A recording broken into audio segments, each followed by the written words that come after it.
குழந்தைகளே, நாம் வாழும் இந்த உலகம் எப்படி உருவானது தெரியுமா? பழமையான இந்திய ஞானிகள் இந்த உலகம் பஞ்சபூதங்கள் என்ற 5 இயற்கை சக்திகளால் உருவானது என்று கூறினர். அவை பூமி, நீர், அக்னி, காற்று மற்றும் ஆகாயம். இந்த 5 சக்திகளும் ஒன்றாக சேர்ந்ததால் தான் நம்முடைய உலகம் அழகாக இயங்குகிறது. முதலாவது பூமி. பூமி என்பது நாம் வாழும் நிலம். இதில் மலைகள், காடுகள், மரங்கள், வயல்கள் அனைத்தும் உள்ளன. பூமி நமக்கு உணவு தருகிறது.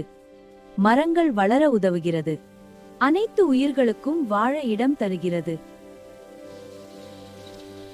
அதனால் நாம் மரங்களை வெட்டாமல் காக்க வேண்டும். புதிய மரங்களை நட்டு பூமியை பாதுகாக்க.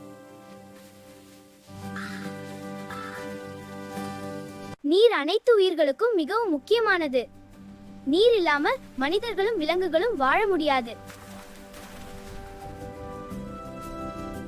நீர் நம்மை சுத்தமாக வைத்துக் கொள்ள உதவுகிறது.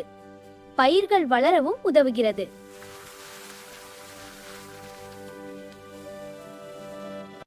அதனால் நாம் நீரை வீணாக்காமல் பயன்படுத்த வேண்டும். ஆறுகளையும் குளங்களையும் சுத்தமாக வைத்துக் கொள்ள வேண்டும். அடுத்து அக்னி. அக்னி என்பது நெருப்பு. அது நமக்கு வெப்பத்தையும் ஒளியையும் தருகிறது. அக்னி இல்லாமல் உணவு சமைக்க முடியாது. அது குளிரில் நம்மை பாதுகாக்கவும் உதவுகிறது. ஆனால் நெருப்பை கவனமாக பயன்படுத்த வேண்டும். அதை தவறாக பயன்படுத்தினால் தீ விபத்து ஏற்படலாம். அடுத்தது காற்று. காற்று நமக்கு மூச்சு விட உதவுகிறது. காற்று இல்லாமல் எந்த உயிரும் வாழ முடியாது. மரங்கள் காற்றை சுத்தமாக வைத்துக் கொள்ள உதவுகின்றன. அதனால் நாம் காற்றை மாசுபடுத்தக்கூடாது. மரங்களை அதிகமாக நட்டு சுத்தமான காற்றை பாதுகாக்க வேண்டும். ஆகாயம் என்பது வானம். அதில் சூரியன், நிலா, நட்சத்திரங்கள் இருக்கின்றன. ஆகாயம் எல்லாவற்றுக்கும் இடம் கொடுக்கிறது. ஒளியும் பரவ உதவுகிறது. ஆகாயத்தை சுத்தமாக வைத்திருக்க நாம் சுற்றுச்சூழலை பாதுகாக்க வேண்டும்.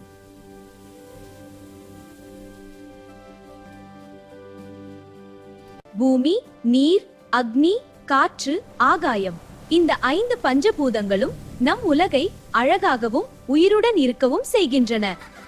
அதனால் நாம் இயற்கையை நேசித்து பஞ்சபூதங்களை பாதுகாப்பது நம்முடைய பொறுப்பு.